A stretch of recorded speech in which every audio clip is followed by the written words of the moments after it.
হ্যাঁ বেটা তুই বেটা আরে দাম হয় বেটা 300 টাকা পাই মে আমরা কি কর পুরো মধু ধর ভাই তোর এক পিস বাড়াই দিলাম। আরে ভাই কইও না মধু কুলকুলি এর একটা মিল্কশেক 5000 টাকা মানুষে পায় না রে ভাই। এই গেলে আমার ওস্তাদি খাওয়া পুরো মাখুম।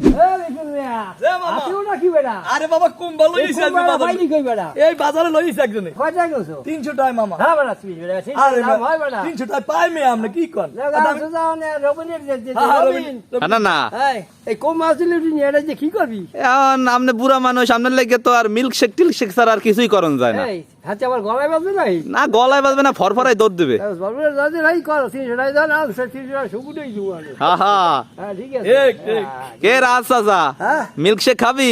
হ্যাঁ খাবো না ইমন হয় এবার ঢাকা কোনে একের মাল পুরো মধু মামা। হ্যাঁ তাই আমি জান আমরা বানাইটা না ইয়া এবার আমরা ডাক দিব না আমরা বলছি আমি আসি ইনশাআল্লাহ ইনশাআল্লাহ। বলছি আমার বলছি খাই না না না আমরা ঠিক খাইতে পারি না কেমন কথা কন মিয়া। লিটন ভাই জি এই কুম্বা মুম্বা সিলিন্ডার দায়িত্ব গুলো আজকে সব তোমার। ইনশাআল্লাহ আমি এগুলো হাত লাগাইতে পারবো না। যাক পারমু আলহামদুলিল্লাহ। আচ্ছা ঠিক আছে তাহলে শুরু করো।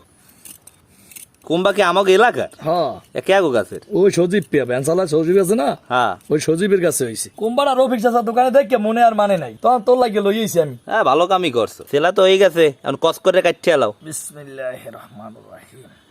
ও দেখতে তো চমৎকারই দেখতে চমৎকার, খাইতে কেমন আল্লাহ ভালো জানে। আড়িও তো পেট ভরা। হ্যাঁ এই আড়ি বলে রাখিয়ে দেবে। হ্যাঁ লাগাইবেন আব্বু। হ্যাঁ কাকু লাগাইলে যদি আবার আমাকে আল্লাহ খাওয়ায় দে একটু টেস্ট করিয়ে। ওকে কাকু আমি আল্লাহ খাইবেন মোরা দোষ করছি কি আরে বেটা আমি তো একটু টেস্ট করে দেখতে আসি তোরাও খাবি। তাই দেন খামো না তাই নে ধর তুই এক পিস নে হ্যাঁ দিলা সরুদ দা বেটা খা ধর ধর এটা বোনাস দিছি যা খা। আমি দোষ করলাম কি? ওরে ভাই তোর তো ধর ভাই রবিন ধর ভাই তোর এক পিস বাড়াই দিলাম। ওরে আল্লাহ তাজা তাজা কুম্বা। ভাই যে কুম্বাটা তো সেই মিষ্টি। হয় ভাই আর চেহারাও ভালো দেখতেও ভালো খাইতেও ভালো। হ্যাঁ খালি দামটা একটু দামেলা। দামটা ভাই বেশি থাকবেই এখন অদিন তো কুম্বা পাইছি এখন একটা দাম বেশি থাকবে। যাক তাও যে কুম্বার যে স্বাদ এটা শুক্রিয়া। ইমন এই কুম্বা যা কাটছি এত হইবে একটু কাকিরে আর কাকুরে দিয়ে। তুমি কুম্বা ছিল্লা ভাই গুজগাছ করে দিয়েছো, তোমার অসংখ্য ধন্যবাদ। এখন আমি হলে মিল্ক শেকটা বানাই হেলাই। আচ্ছা ঠিক আছে ভাইয়া। প্রথমে দিতে আছি কাড়া কুম্বা। এক লগে মনে হয় এতটি বানানো যাবে না বলছো? না দই ফিল লাগবে গরুর খাঁটি দুধ, চিনি, ভ্যানিলা আইসক্রিম। এখন হইছে ব্লেন্ড করার পালা।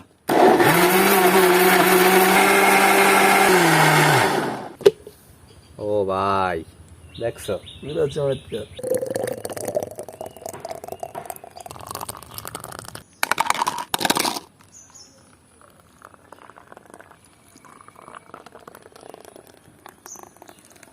ডেকোরেশনের পান্নে অল্প একটু বাদাম কুচি।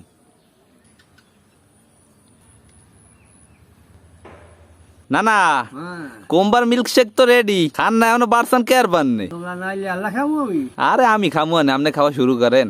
শুরু করবো হ্যাঁ সবাই শুরু করেন। বিসমিল্লাহ খাও বিসমিল্লাহ কি কেমন? আরে ভাই কইও না মধু কুলকুলি মধু কুলকুলি। চমৎকার চমৎকার পুরো। কি রাজ চাচা কেমন? সেই লাগে কাকু মজা অনেক। হ্যাঁ তুমি একটু খাই দেখবা আমি খামু অনেক কাকু। ইলিটন ভাই মনটা ভরছে। আরে ভাই মনটা ভরছে মানি সেই রকমের মাল হইছে ভাই। এর একটা মিল্কশেক 5000 টাকা মানুষে পায় না রে ভাই। ওরে আল্লাহ কও কি 300 টাকার কম বাদ দেয়া 5000 টাকার মিল্ক শেক। কি ইমন ভাইয়ের কি খবর? ভাই ভালো খবর ঢাকা কোনে মিল্ক শেক খাইতে আইয়ে পড়ছে ইমন ভাই আমার। লিটন মামা মামা খবর কি যাই খেলতেই আছো মামা করমু কি মজা ভাই খালি খাইতে মন চায়। পেটটা গেছে ঠান্ডা হইয়া বুঝছো তাই তো ভালোই হয়েছে পেটটা তো ঠান্ডা হয়েছে। পেট ঠান্ডা হয়ে গেছে বলছে যাত্রাই তো এই গেলে আমার ওস্তাদি খাওয়ান পুরো মাখুম। সবাইরে কোম্বার মিল্ক শেক খাওয়ানোর পর এখন আমি একটু খাইয়ে দিই যে কেমন হয়েছে। বিসমিল্লাহ। আসলেই কোনো অনেক মজা হয়েছে। পরানটা এককালে জুড়েই গেল। তো আশা করতেছি কোম্বার মিল্ক শেকের ভিডিওটা আপনাদের সবার দ্বারাই ভালো লাগবে। সবাই ভালো থাকবেন। আসসালামু আলাইকুম।